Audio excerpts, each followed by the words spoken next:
4 versículos, amém? O 2, o 3,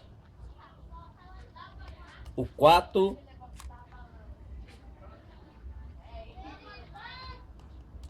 o 5, até o 7. 2, 3, aí nós pula para o 4, o 5, o 6 e o 7. Glória a Deus. Depois você vai entender o porquê eu estou trazendo essa palavra hoje aqui, amém? Que nos diz assim, o versículo 2, 3, melhor dizendo, do capítulo 9 de 2 Samuel. E disse o rei, não há ainda algum da casa de Saul, para que eu use com ele de beneficência de Deus?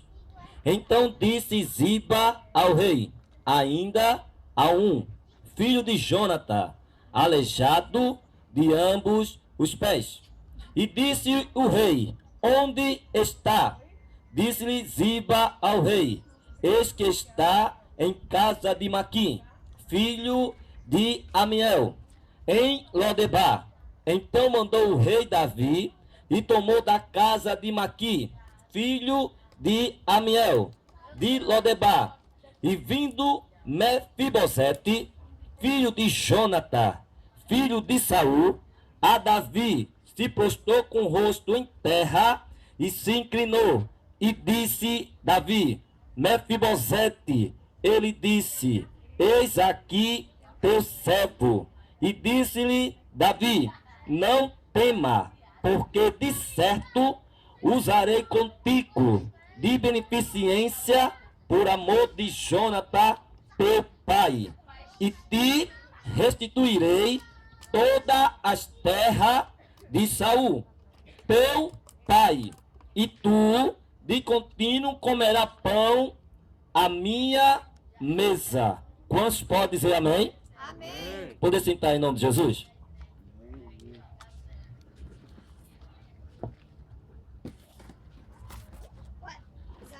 Glória a Deus. Louvado seja o nome de Jesus nesta tarde. Deus, ele tenha me dado esta palavra. Como ontem eu estava sentado no meu quarto, que eu tenho um birô dentro do meu quarto, estava fazendo algumas pesquisas e conversando com Beth. E ali eu conversando com ela acerca desse trabalho, como é que ele ia ser desenvolvido. Porque na visão de muitos pode ser um ponto de pregação, sim ou não? E na visão de outros pode ser um culto a livre, sim ou não? Porque nós estamos numa área aberta. Estou me sentindo como se estivesse no Jardim do Éden. Glória a Deus. E ali eu pesquisando no computador, na internet, buscando um entendimento. E de repente eu comecei a pensar, e eu creio que não foi eu, mas o Espírito Santo começou a direcionar palavra no meu coração acerca desta obra. Eu querendo dizer assim, mas como é que vai ser isso?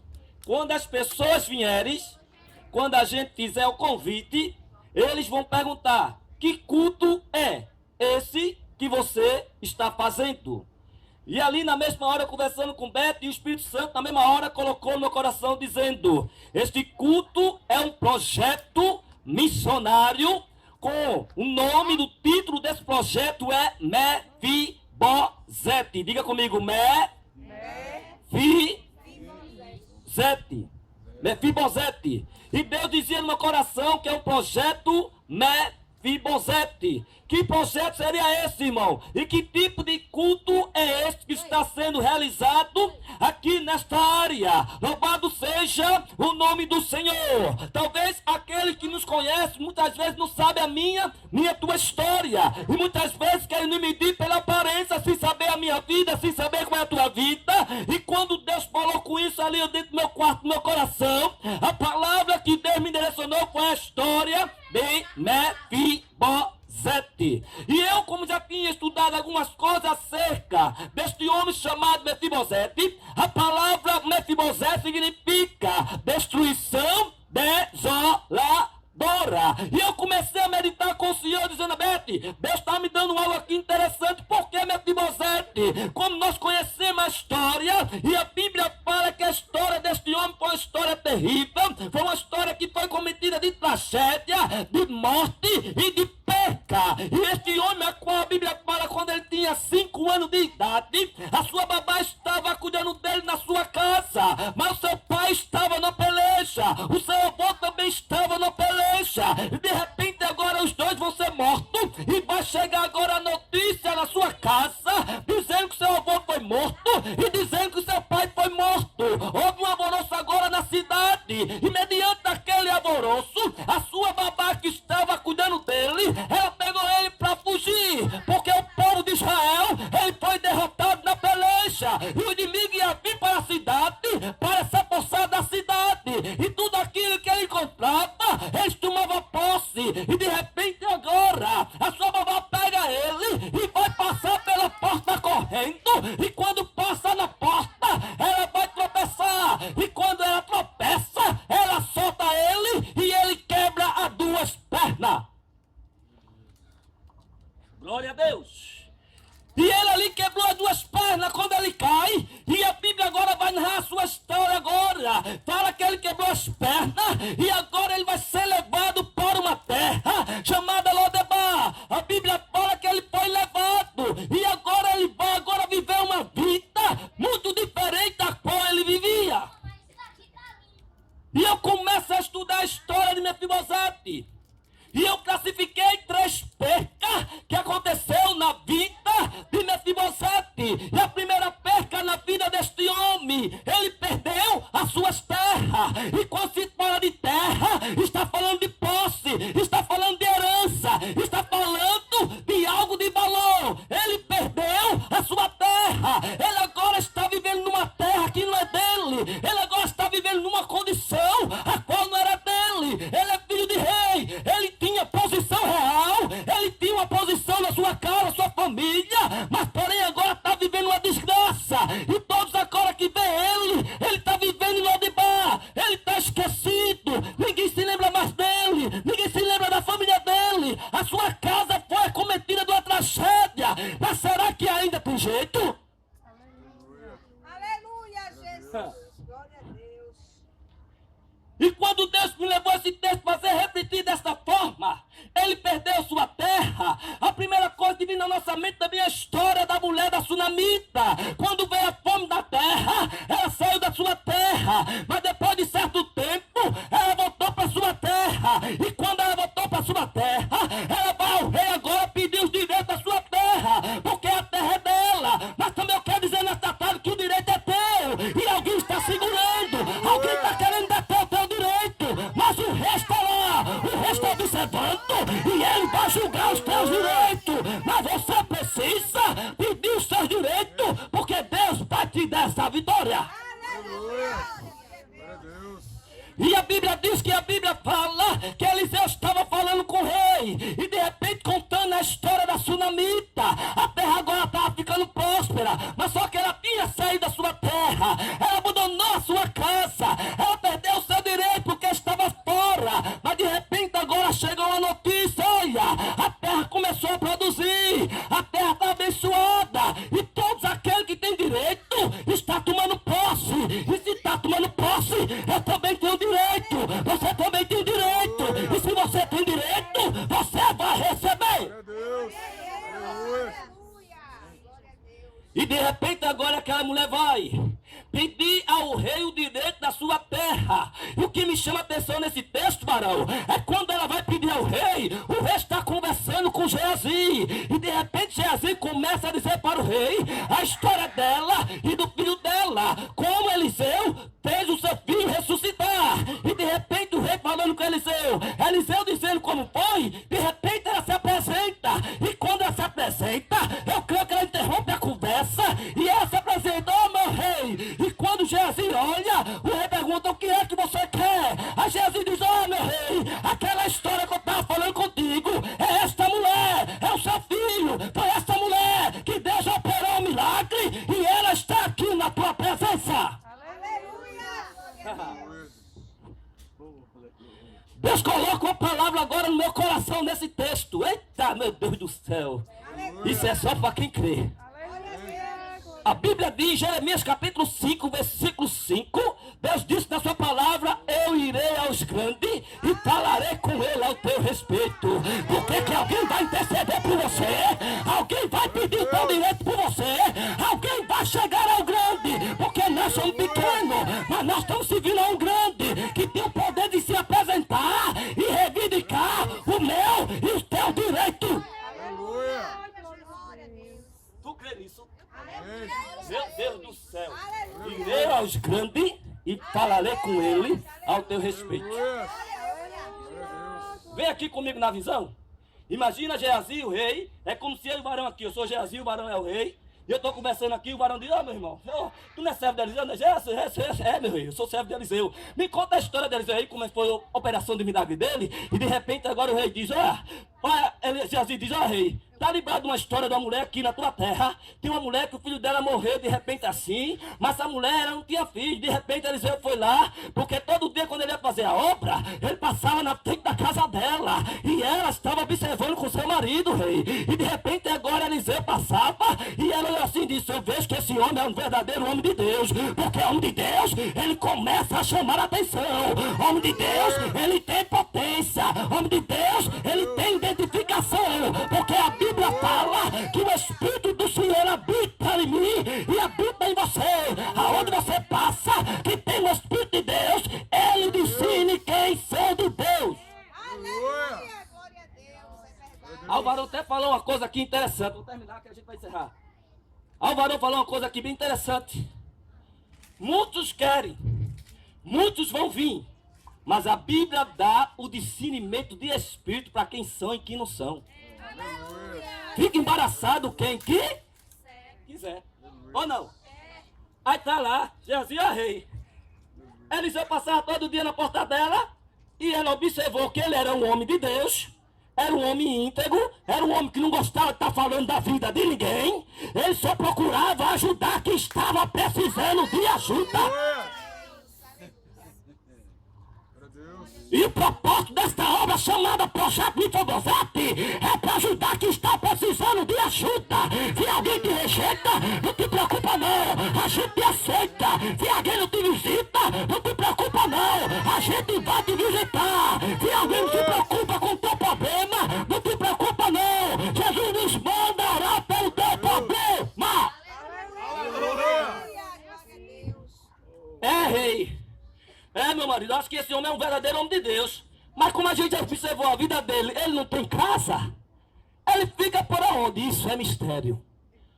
Diga tua irmã, a tua vida, muita gente observa, mas não vai entender nada do que está acontecendo na tua vida. Porque isto é mistério. Sabia disso?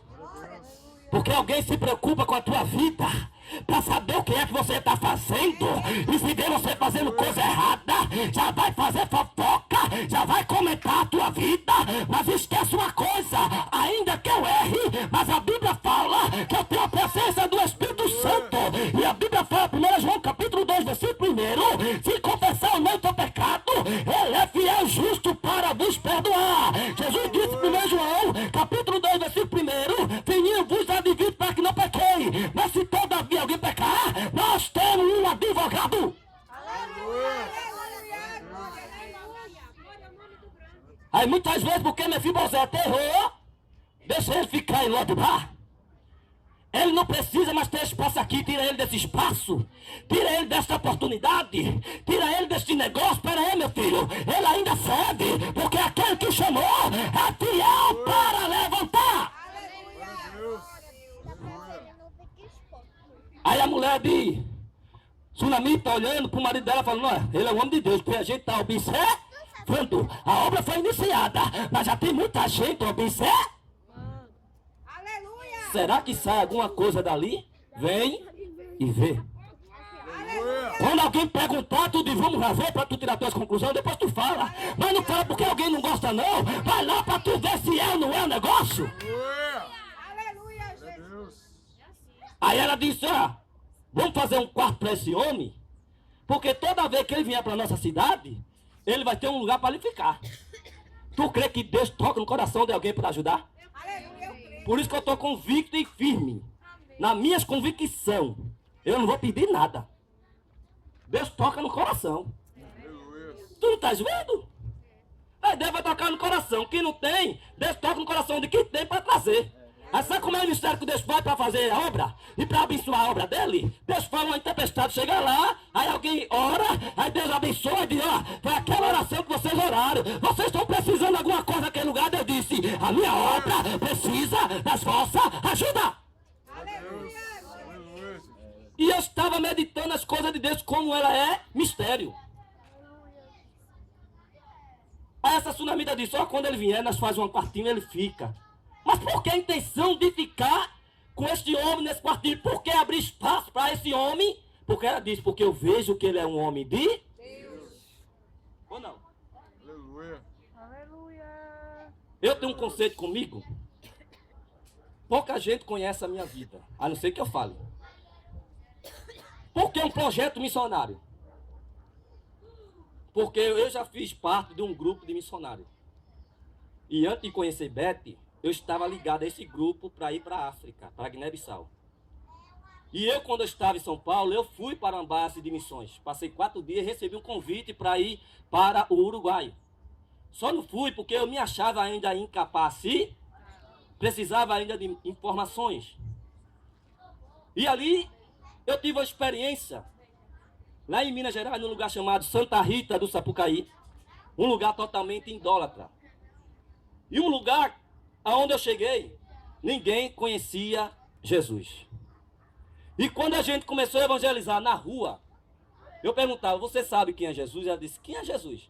A gente só sabe quem é Santa Rita do Sapucaí, que era a padroeira daquela cidade. Eu botei a mão na cabeça, mas meu Deus, Jesus, como é que isso pode? Aqui no Brasil tem povo ainda que não ouviu a palavra.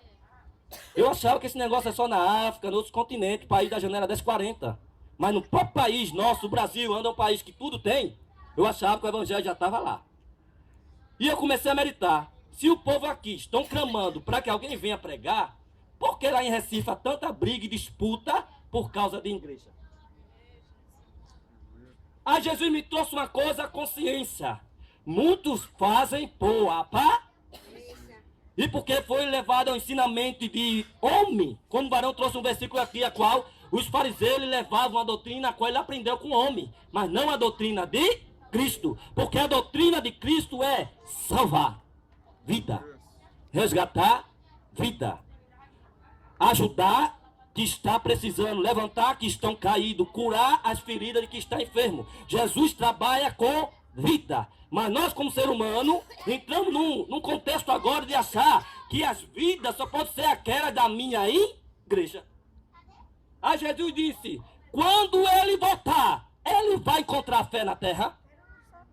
Vai ter fé na terra? Não. E eu estava meditando nisso. Eu disse, mas Jesus, eu vou em tanta igreja e vejo tanta coisa. Por que uma alma não está tendo valor para o Senhor? Aí Jesus me trouxe uma consciência, uma coisa. Porque muitos estão se preocupando com a aparência. Poucos estão se preocupando com o céu. E pouco acha que eu não vou voltar para buscar a minha igreja. Por isso que Jesus me despertou para abrir esse trabalho. E qual é a finalidade? De pregar o evangelho. Mas tu é de denominação qual? De igreja qual? Nem A, nem B. Eu sou de Cristo, aonde eu prego a verdade com pureza. Aí Deus me fez entender uma coisa lá na base de missões. Ou nós vivemos o verdadeiro amor, ou deixamos de ir para a igreja. Eu tenho esse conceito comigo. Porque para mim, o mais importante é tu. Não é onde tu tá, é você. Então, tu chegar para mim e dizer, irmão Genilson, eu preciso que o senhor me ajude em oração. O senhor pode vir na minha casa orar, eu vou na hora. Mas se não, irmão Genilson, o senhor pode vir na minha casa orar? Não, irmão, vou perguntar ao meu pastor se eu posso ir na tua casa. Olha para aí. Jesus está nesse negócio?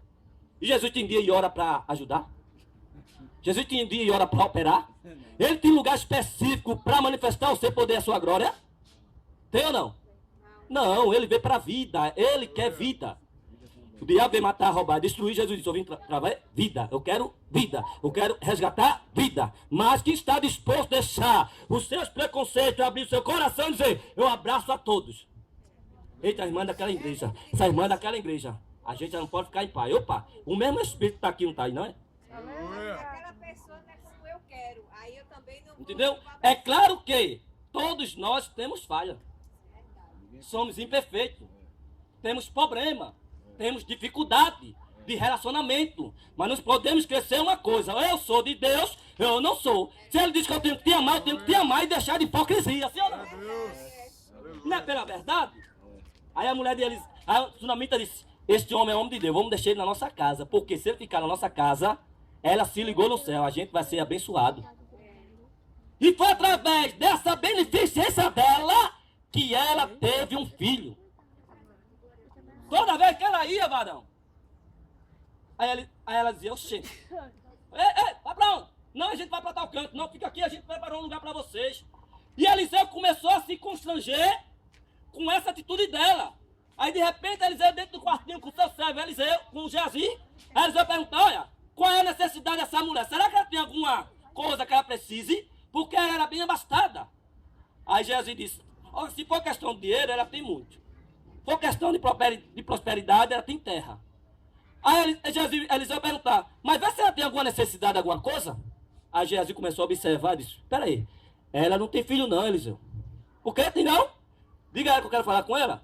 Quando ela vem, Eliseu vai dizer, olha, certo tempo, tu vai abraçar um filho. Aí ela olha assim, brinca comigo não, meu senhor. Porque muitas vezes as coisas de Deus parecem brincadeira.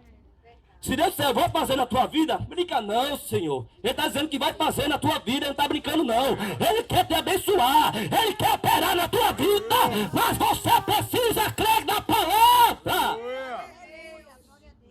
Não brinque não, meu Senhor. Não brinca com a tua serva não, estou brincando não. Daqui a um certo tempo a palavra de Deus vai se cumprir na tua vida.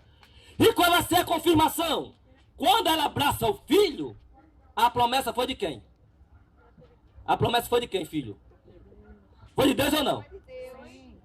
Aí, certo tempo, Eliseu volta, a promessa não foi de Deus? Se liga nesse mistério que Deus está me dando aqui agora, está mudando no contexto todo que eu queria pregar.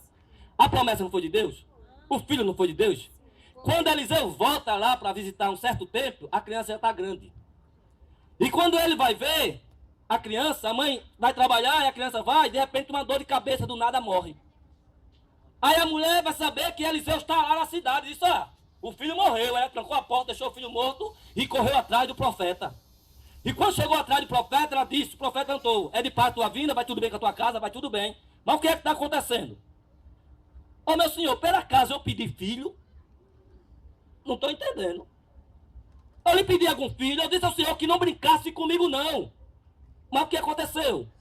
O meu filho está lá morto. Não foi Deus que me deu? Por que ele agora está morto? Não brinque não. Aí Eliseu disse, espera aí, eu vou lá na tua casa. Glória a Deus. E ele foi ressuscitado. Sim ou não? Sim. Ressuscitado. Aí entra uma indagação. Ele não ressuscitou? Mas depois morreu. Ou não? Sim. A Bíblia não vai falar mais dele eternamente. Porque a gente tem um tempo para viver, um tempo para nascer, um tempo para viver e um tempo para amor. A morte, todos podem abraçar. Infelizmente. Mas quando a desgraça chegar na minha casa, como vai ser a minha reação? É aí que vem um problema. Eu tiro por mim. Pela minha mãe perdeu o filho. Eita Jesus, agora vai melhorar. A minha mãe perdeu o filho, varão. Mas Deus falou comigo, revelou tudo no oculto, no profundo. Um ano antes de meu irmão ser alvejado por bala, Deus me mostrou a revelação todinha. Como ele ia ser morto, como ficava a rua, como eu chegava nele, como eu via minha mãe toda melada de sangue. Deus me deu a revelação, cheguei à minha mãe e disse, meu irmão vai morrer. Minha mãe disse, que nada, isso é sinal que ele vai viver muitos anos de vida. Eu disse, mãe, tá bom. Com um ano e meio depois, mataram meu irmão. E quando matam meu irmão, no dia da morte dele, foi de 4 horas da tarde, quando dá 6 horas da noite, eu estou na minha casa, vai chegar um grupo de varão, e o grupo varão chegar para mim e dizer, irmão, eu diga, Deus falou contigo? Falou. Sabe por quê, né? Já entendi.